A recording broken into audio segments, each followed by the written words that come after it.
Let's meet the women behind the millionaires, the women supporting, guiding, celebrating women with their wealth. You will hear from women millionaires, how they got there, what they wish they had known, what got them to be a millionaire, the emotional side, the spiritual side, the practical side of wealth.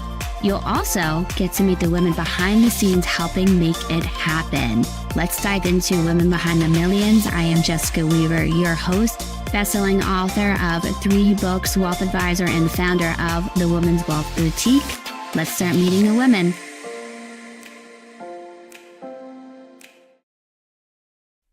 Hello, ladies. Welcome to Women Behind the Millions. I am your host, as you know, Jessica Weaver, and we are in season 4 of our show, our Rise and Find season, featuring our authors of our newest book at Pink Fix Productions, Rise and Find, which is covering every aspect of a woman's life, from nutrition to travel to work, money, finance, relationships, parenting, everything.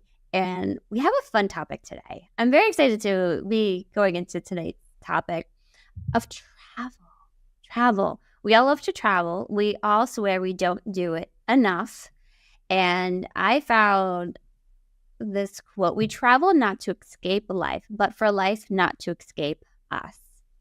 And there's so many fun travel quotes. Travel not to find yourself, but to remember who you've been all along. I know somebody else is doing this right now. Traveling is the most powerful way of self-healing. I've noticed when women go through a really tough time, they might find themselves on this journey of constantly traveling, and maybe to escape what they've known at home and what that day-to-day used to be like in mourning. But it's also this huge time to heal and find out who you truly are. And maybe you're traveling by yourself or with a group or with different people that you're surrounding yourself with. But travel is such a big aspect of our life. And to kind of get out of the mundane, the routine, we're going to talk about the different kinds of trips, from the family trips to the romantic getaways with your spouse. My husband and I, we always joke that honeymoon, there's never a trip again like the honeymoon. You just had this amazing wedding. It's your time together. You don't really care about the cost of it. It tends to be your more expensive trip. And even so, like, we could do that trip again, but we have the kids, and then you have the mom guilt, the dad guilt. You have to squeeze it in. It might not be the best time. It's a shorter trip and whatnot. And then there's also, right, the multi-generational trips, the bonding trips. There might be more of the adventure versus sitting on the beach and relaxing as well. So everything that goes into your travel, from thinking about it, the journey as well. So I have my pink globe here. And I want you to close your eyes and just think, have a picture of what that next trip is. Are you climbing a mountain? Are you by the beach? Are you exploring a European city for the first time? And who are you with? And if money is not an issue, right? It's not an issue. How long would you go for? If your work wasn't an issue, how long would you go for? Who would you bring? Who are you surrounded with on this trip? And then when are you going? When are we going to make this happen? I know with my clients and a lot of our clients at the Wealth Boutique, we talk about travel on a regular basis. And we add it as an investment, as a bucket that we put money into on a regular basis. So you don't feel guilty for going on these trips, right? It's like the money's already saved. It's as good as if it's been already spent. So why not go ahead and enjoy it? You don't feel guilty. You're not worried or stressed about the credit card bills afterwards. The money's already there. We already set the intention. We already saved for it. Even for our clients in retirement, we still have it as a separate expense, right? How many trips do you want to go on? How big of trips? We have clients, they go on 60-day cruises. We have clients go around the world on the cruise. We have clients, they've hit every state in the United States. Now they're doing all the national parks. They did the Upper West. Now they're doing the Southwest parks. At one point in one year, they had a trip every month. You know, especially when you get into these retirement communities, they have these amazing deals, and your friends are going on these trips. as well. So it is a very much alive with our clients. We could probably write an entire travel book with our clients' trips, and it would be a fun retirement gift. I always say that. I live vicariously through my clients and their trips. I love to hear where they're going, who they're going with, exploring. I'm not that adventurous, so I love to hear their take on it, what they do. Going to Italy for a week-long cooking class. One client has done that several times as well. We are starting to bring it into our work here as well. We just hosted a retreat down in North Carolina. We're going to be doing retreats all around the United States and even internationally as well. And it's just a time for us to get outside of what we know, our comfort zones, and explore those places, but also explore ourselves as well. It's a very big reflecting time for me, at least. And tonight's guest, we brought her into our community many times. She is one of our co-authors of Rise and Find, Belkys Pastor. She once was a CPA. She was kind of in our world, ladies, in corporate finance. She traded spreadsheets for sunsets in boardrooms for breathtaking landscapes. Her Wanderlust started at a young age. As a little girl, she asked her parents to take her on a trip for her 5th birthday instead of having a party. This is something we do with my daughter. She's a summer birthday, end of August. Did you want a trip or a party? And when she realized the corporate world was not going to work with her family, she combined her passion for traveling and her analytical, very organizational skill set to launch Distinct Vacations in 2013, over a decade ago. So, ladies, let's welcome Belkys to our stage tonight. Hello, Belkys. How are you? Hello, I'm great. How are you? Thank you so much for having me. Oh, thank you for joining us. Welcome to Women Behind the Millions. There she is, ladies. It is so nice to see you tonight. I had the privilege of reading your chapter the other day, and I cannot wait to get into every little nook and cranny of it. I know our audience cannot wait to hear about travel, bucket list. I'm sure they all have a bucket list. We all do. We all do. But let's start with, what was that trip when you were 5 years old? Where did you go? So I was born in Cuba. So my family's from Cuba. And so I came to the United States. My family came when I was 7. So I was still in Cuba when I was 5. And I did not want a party. I wanted a trip around the island. So that's, so somewhere in there, I always had that wanderlust, I guess. And then I became a CPA, which, you wouldn't think, I don't know how that happened. Yeah. But, I came back full circle. And after I had my family and, realized the corporate world, was just not going to work out for me, that's when I ventured out into creating my own company. That's amazing. Were you very good at math? Yeah. Very. Yeah, I was definitely just told, follow math. You're good at it. You'll have a good job. Yeah, I was always a math and science person. I wasn't much of a writer. And then in college, I took an accounting class. I liked it and, just kind of took that route. Numbers are not quite as fun as sunsets and beaches. I agree. I'm having a lot more fun now than I did in my previous career. Do you get to test out the different locations, hotels, towns, cities, beaches yourself? Yeah, we really, in this industry, we get invited on a lot of trips. I can probably travel at least once a month if I wanted to, because we're always receiving invitations to not only, visit hotels, but experience destinations, meet with our local partners, because I do have partners in every country that I work with. So yeah, we definitely are very, very fortunate to get invited on many, many trips and conferences too. There's a lot of travel conferences around the world. Wow. There's so much to unpack here. Yeah. Yeah. But I want to start with your corporate CPA and finance. I'm guessing you probably had a commute, long hours. Yeah. And you have 2 young boys. How old are they when you're like, this is too much? So when I had my first son, I took 6 months off, and then I went back part-time in my corporate, financial role, which was very nice, that I was able to do that because it really wasn't the norm. But then I quickly had a second one because my boys are only 15 months apart. And most Irish twins. Yes, yes. And so then I had the second one. I also took some time off and then continued part-time.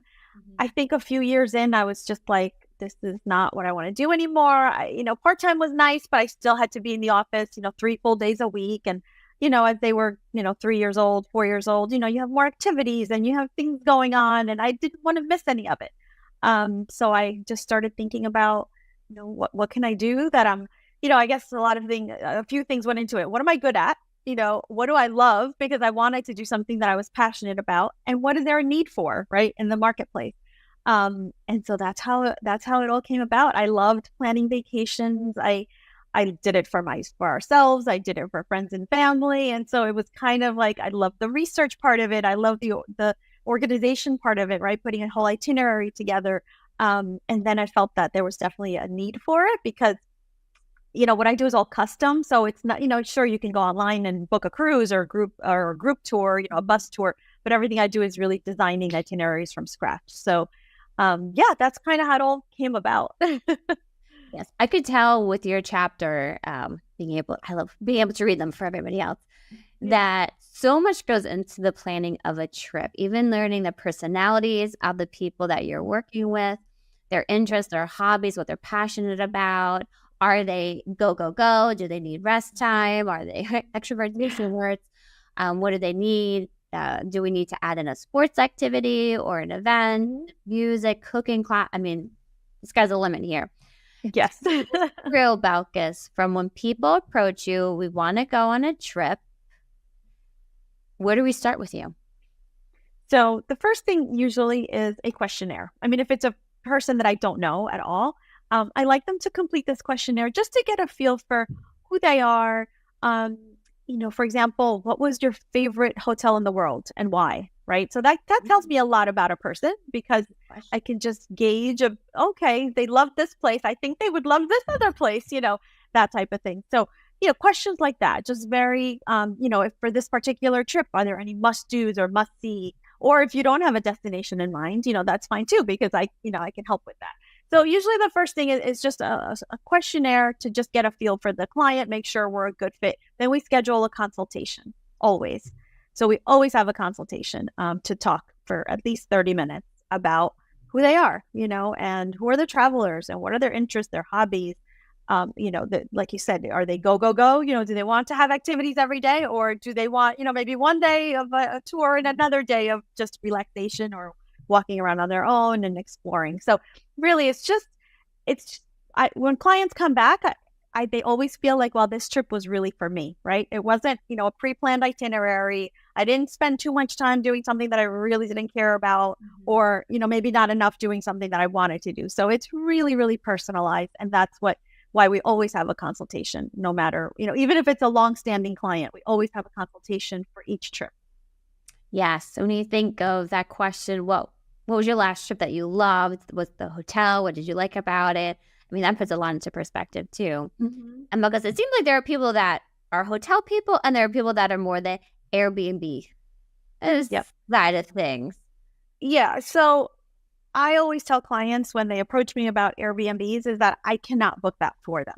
Mm-hmm. Reason being that Airbnb is really hit or miss, right?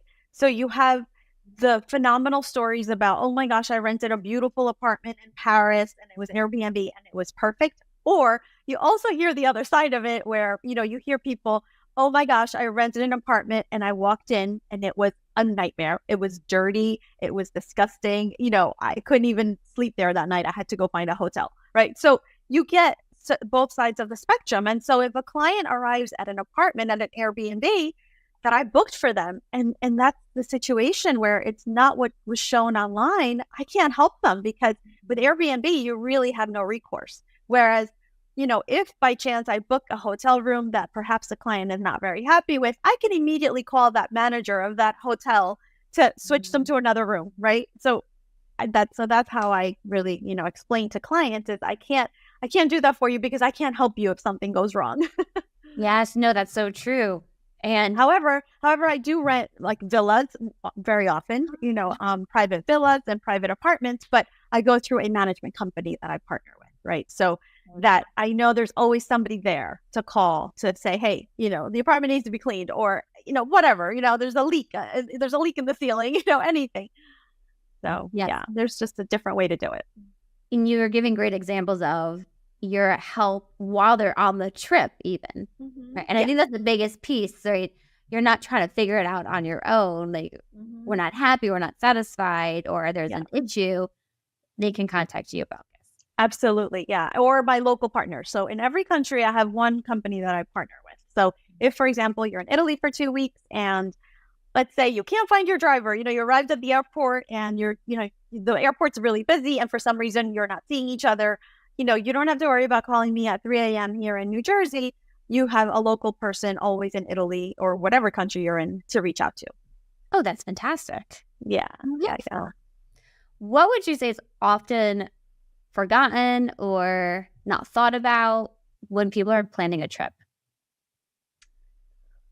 I think people don't realize how customized a trip can be, right? So, I think people always say, well, my friend went on this tour or did this or did that, but is that really what you want to do, right? And so then when I explain like how we can do things, like for example, the Louvre comes to mind, right? If you really love art, you can be there days, right? Like not just hours. You can literally spend days visiting the Louvre because it's that huge and there's that much in there. And some people may, but now some people really aren't into art at all. And they're just like, no, but I'm in Paris. So, I need to see some things in there, right? So what we do is we do the tour of the masterpieces. So you go with your guide and you're in there 2 to 3 hours. He just kind of takes you around. Well, first of all, you skip the line. Otherwise, you're online for 2 or 3 hours sometimes. Yeah. And you can literally just, go through, see the masterpieces and get on with your day, go on a food tour or, whatever else really interests you.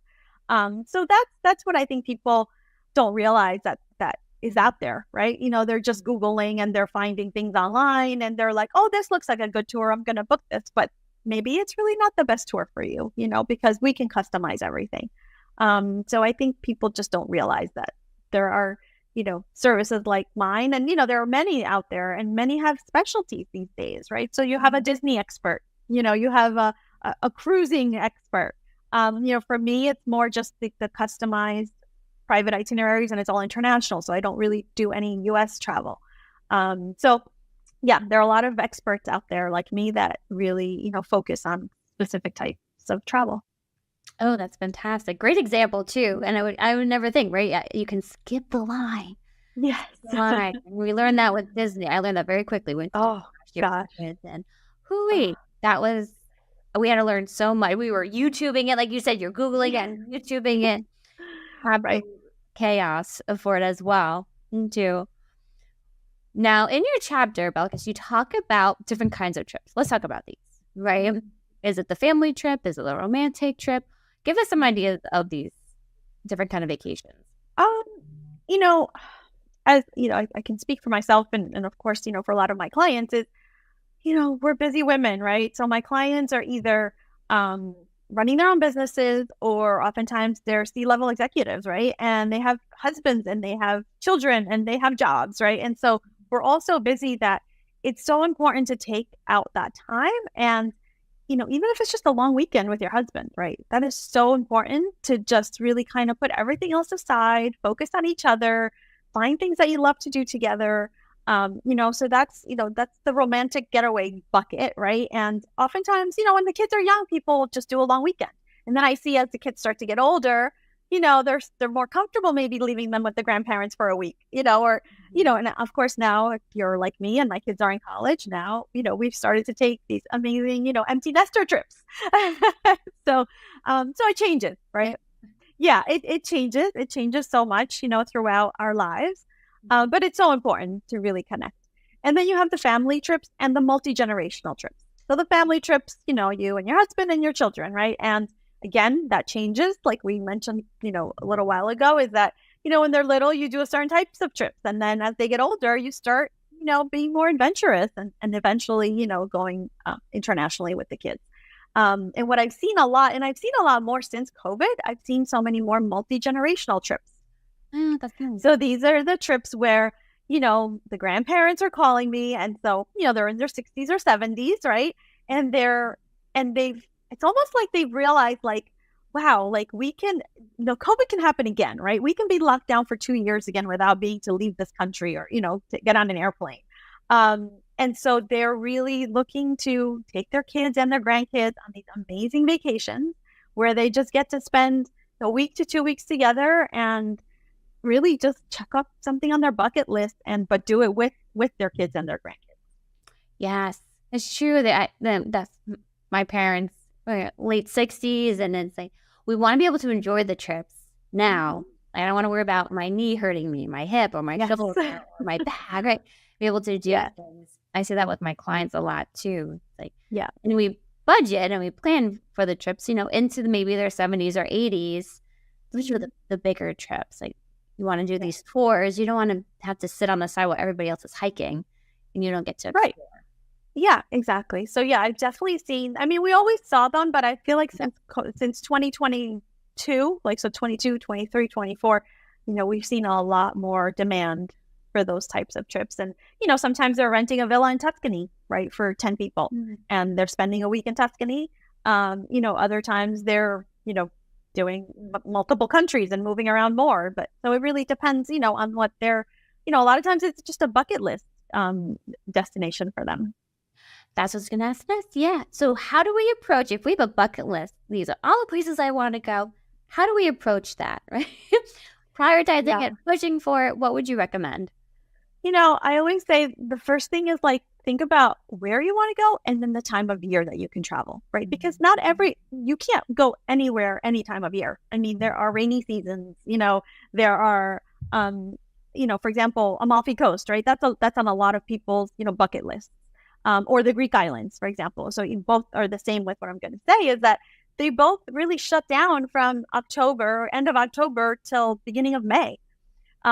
So, things to keep in mind. Sometimes people don't realize oh, wow, they think Greece is always warm, but no, the Greek islands pretty much shut down for the winter.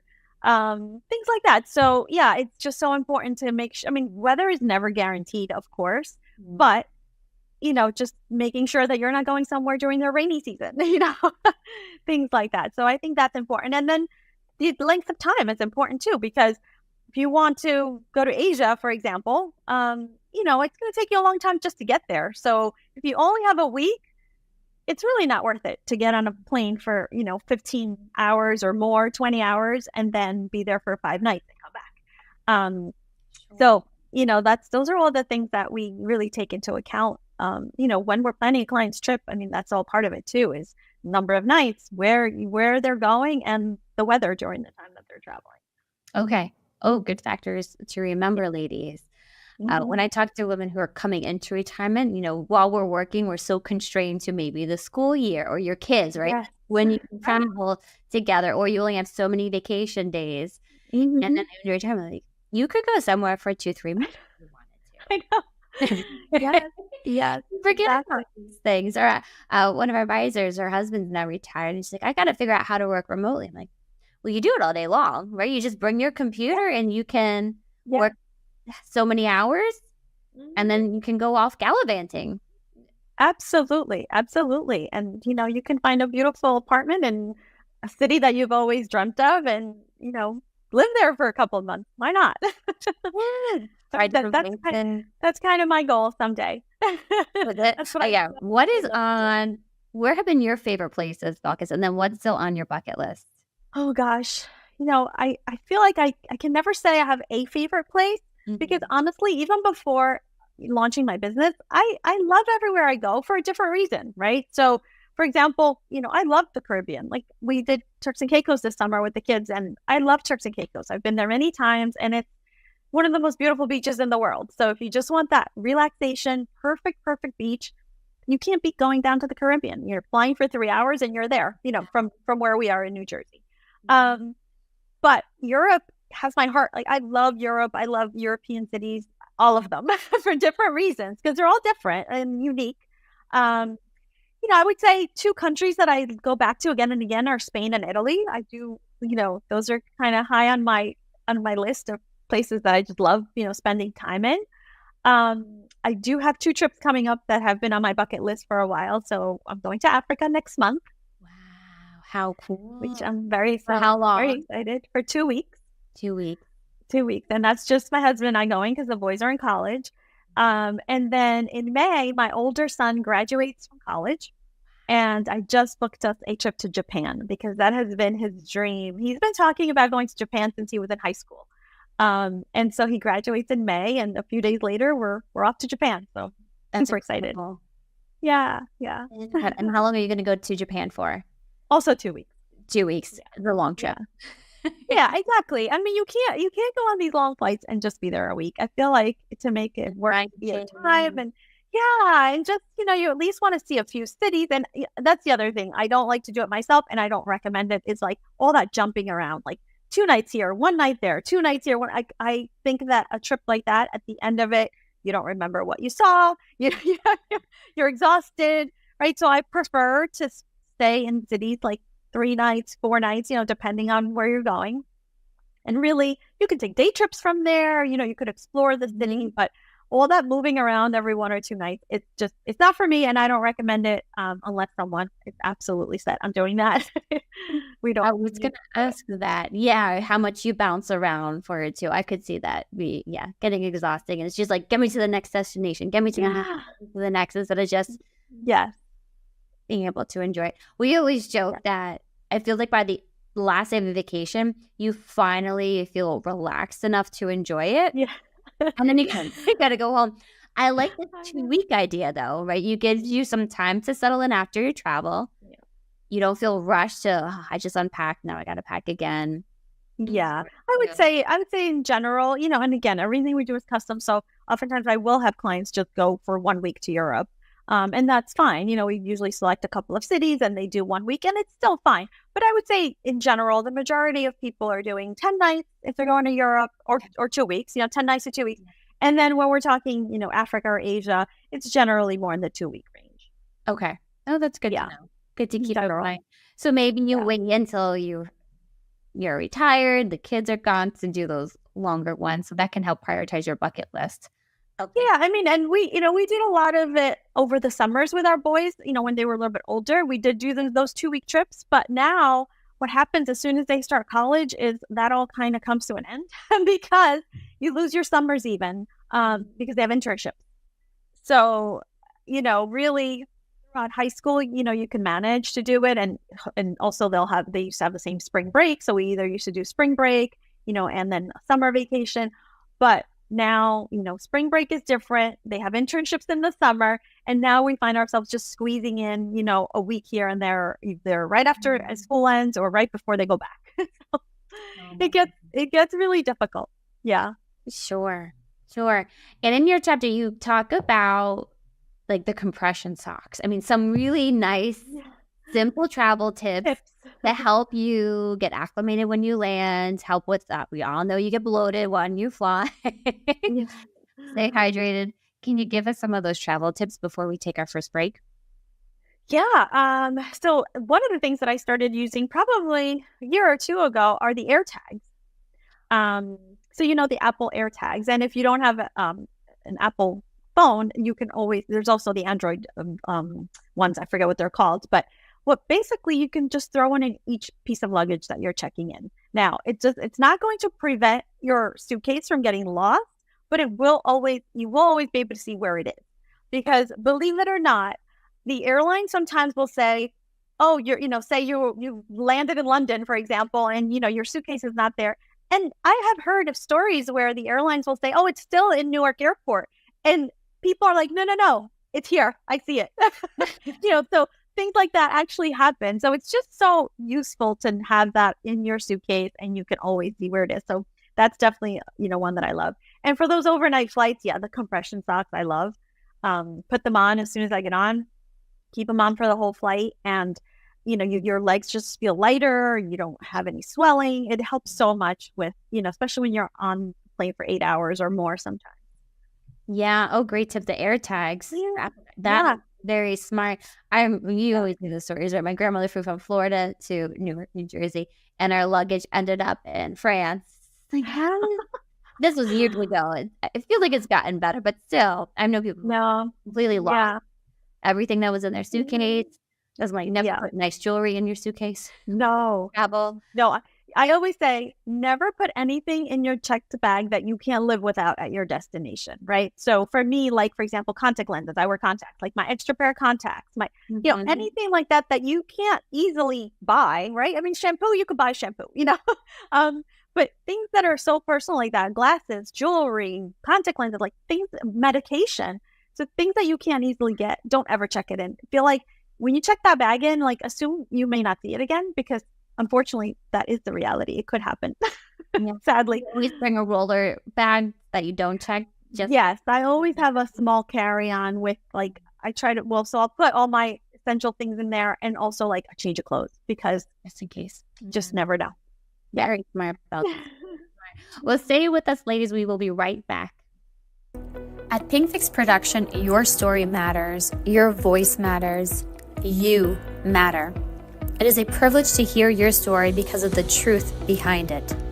But it also takes a courageous woman to be bold enough to tell their story, knowing some will judge you, but most, yes, most, will applaud you.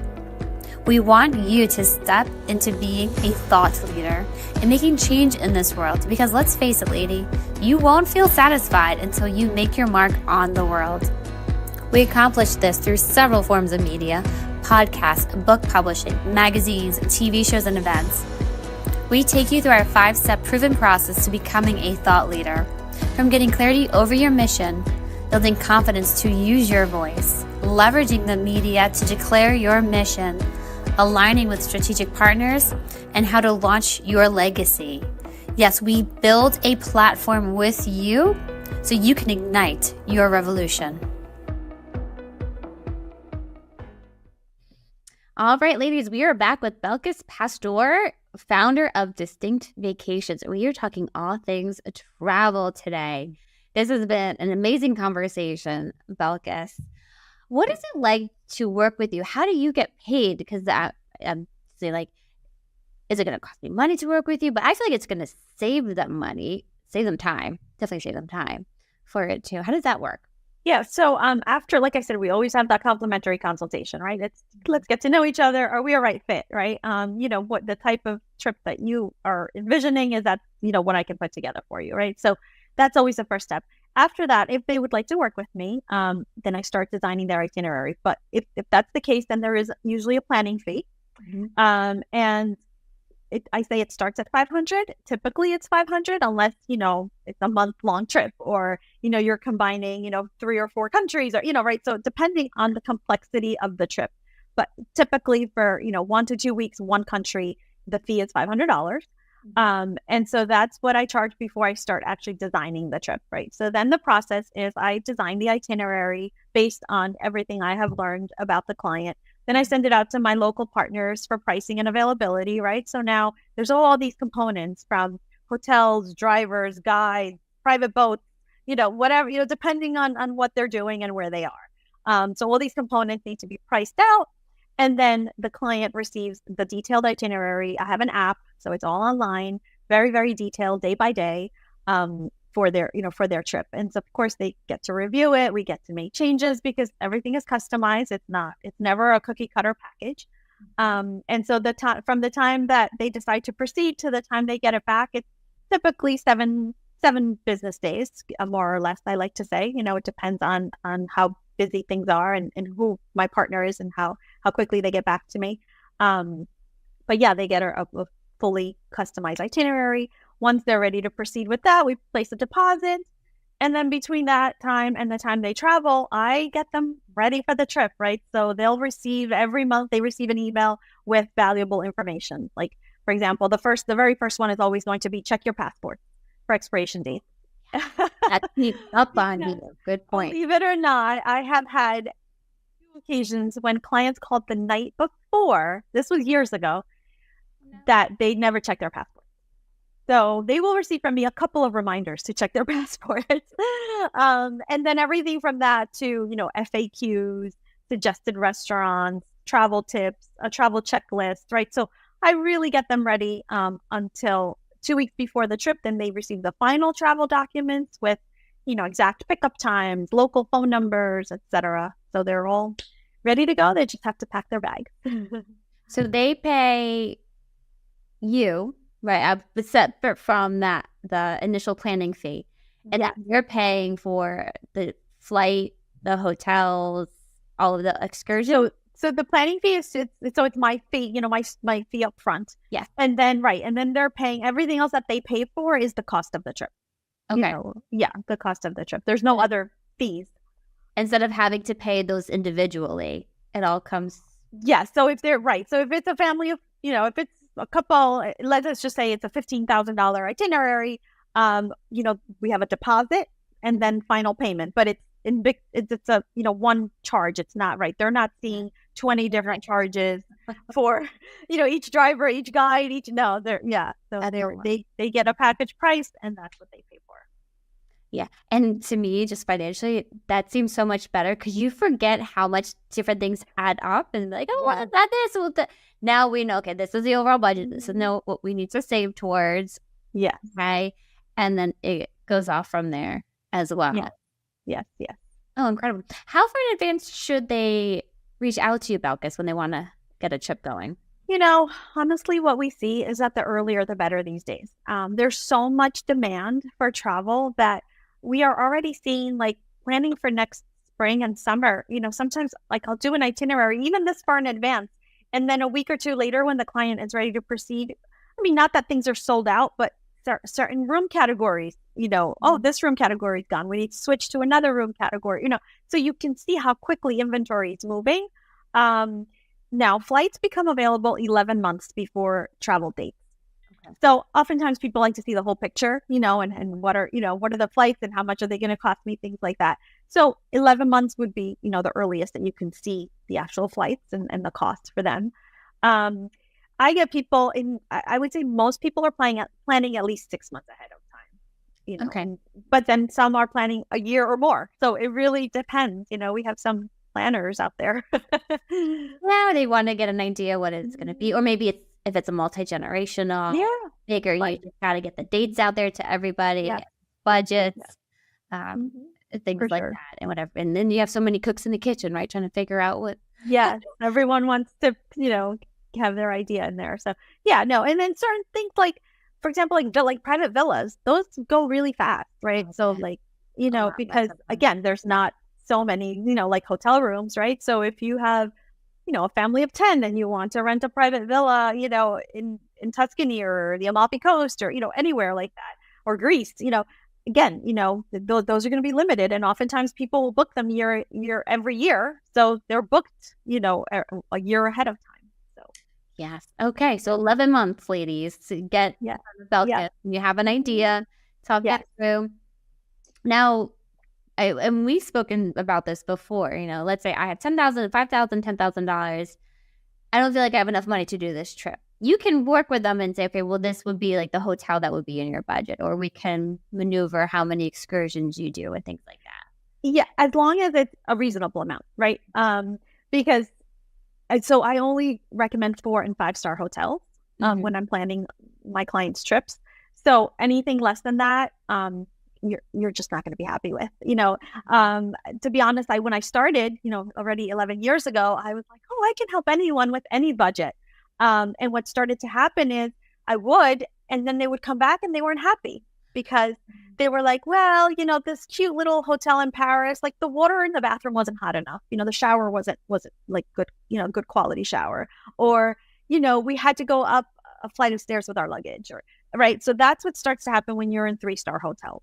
And so then I quickly realized that that's not what I wanted to do. I wanted people to come back really, really happy with their trips. And so that's when I started focusing more, I like to say luxury, but it doesn't have to be, the Four Seasons of the world, not only 5-star, I will also do very, very nice 4-star hotels. Mm-hmm. So can I work with someone's budget? Yes, as long as it's, reasonable for, for where they're going and the length of time that they're staying. Or you plan ahead and you wait 2 years maybe. Exactly. Exactly. Yeah. And that's one thing I always talk about during the consultation is their price point, always. I never start working with a client without talking price point because I never like to surprise anyone. Mm-hmm. Because oftentimes I will have a consultation where a client's like, yes, my favorite hotel was, the Ritz-Carlton or the Four Seasons or, or that level of hotel, but then they have a very low budget for the trip. So it's like, well, we need to talk about this, because if that's the type of, the level of hotel where you'd like to stay, I estimate that this would be the cost, right? So, it's always really important for me to talk about budget. Not everyone does. Some advisors like to get the client very excited and send them an itinerary, and then it's shocking, right? So I don't. I prefer to talk budget. Yeah, get it on the table first and foremost. Set the expectations. Yes, is key. All right, so amazing, Belkys. This has been a fascinating interview. Thank you so much for being on here. We are going into the segment of the show. We're going to ask you a few questions. First and foremost, what is your rise and find tip, strategy, recommendation for women who want to travel more? I would say just make it a priority. It really takes you out of that day-to-day hustle and bustle and stress, right? Because we all have it. I mean, there's no way around it. And from the minute you start planning this trip, you get excited. So imagine your trip is 6 months from now, but we talk about it today, and you start planning and you have an itinerary, and maybe in a couple of weeks you place the deposit. And then every month, like I said, you receive an email from me getting you ready for this trip. I mean, really, it will make you so happy from the time you start planning it until way after you come back, because then you come back and you have all the memories and you have all the pictures and you're talking about it with your friends. So really make it a priority. I know for myself and for all my clients, it just makes such a difference of having something to look forward to. Yes. And you need to recharge from work, right? I know when I do a trip where you hit that point, like, yeah, exactly. You're at capacity, you're overwhelmed. Yes. Taking a step out does wonders for the soul. It really does. It really does. How about, Belkys, your rise and find trend? What are you noticing with travel these days? I want to say, like I said before, since COVID, I feel like we all have like this, I don't want to say fear, but it's like that privilege was taken away, right? It really was. And so I feel like more and more of us don't want to leave things for later, and so again, just more bucket list trips. That older generation, the grandparents are definitely spending more of their retirement savings on traveling, either alone or with their kids and grandkids. For sure, that's definitely what we keep seeing more and more of. Baby boomers, I mean, they're the generation that has the most wealth.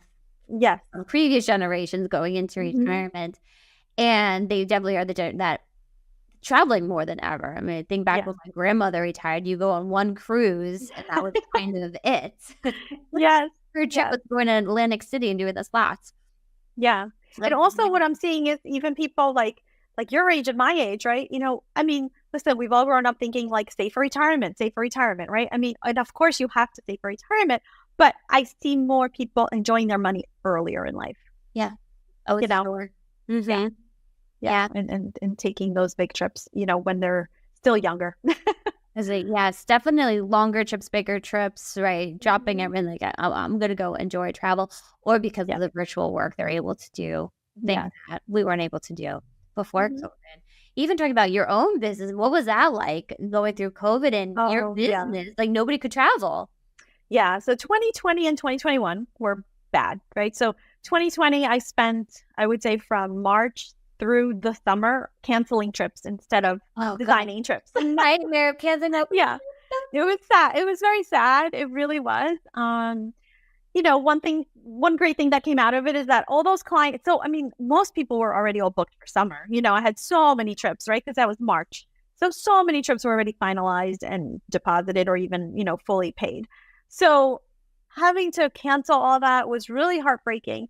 But one thing that I'm really grateful for is that all those clients were so grateful for my help, right? I canceled everything. Nobody lost money. They either received refunds or credits for future travel, which of course, they've all used up by now. So I feel like I bonded even more with clients during that time because, we were in such, turmoil and I'm happy that I was able to help them and nobody lost a penny. So saving grace. Yeah. Belkys comes in to deal with that nightmare. Exactly. Airlines, dealing with everything directly. Mhm. That's very true. I mean, if anything, right, when those emergencies come up, having something like this is huge. Yeah. That's wow. All right. Well, we have one more question for you. What makes you a woman behind the millions? Oh, she's so cute. Thank you. You know, like I mentioned before, my clients are busy professionals, either running their own businesses or, you know, many of them are, you know, C-level executives at big corporations. And so where I come in is to help them, right? I help take that stress. Like planning a vacation shouldn't be stressful, but these days it could be, right? Why? Because we have the internet. And as much as we love the internet and we have so much information at our fingertips, what I hear often from clients is, I'm drowning on Google searches, you know? Right. So oftentimes that's what happens is they're really busy. They don't have the time or they'll start and they're like, what am I doing? I can't do this. And then once they work with me, they realize that it could be, you know, a really easy process. And they're getting to spend invaluable time with their family, their kids, their husbands, their wives, creating memories and just really stepping outside of their, you know, crazy lives. Wow. Oh, it's amazing to have somebody like you to do this. I used to love researching trips and then come to kids and the business and stuff. That it would just overwhelm me. Right. No end. It's very true. Like we want to, you're putting money to it. You're taking the time to do it. You wanted to have this amazing experience. My husband and I, this is my tip. Somebody told us this. I'm going to share with everybody. They said, you should alternate and take turns surprising each other for your anniversary trips. Nice. We did that for many, many years. And now it's become we alternate picking which Ironman we're going to do. But it still is a trip going. So we're going to be Maryland next year for the Eagleman Ironman.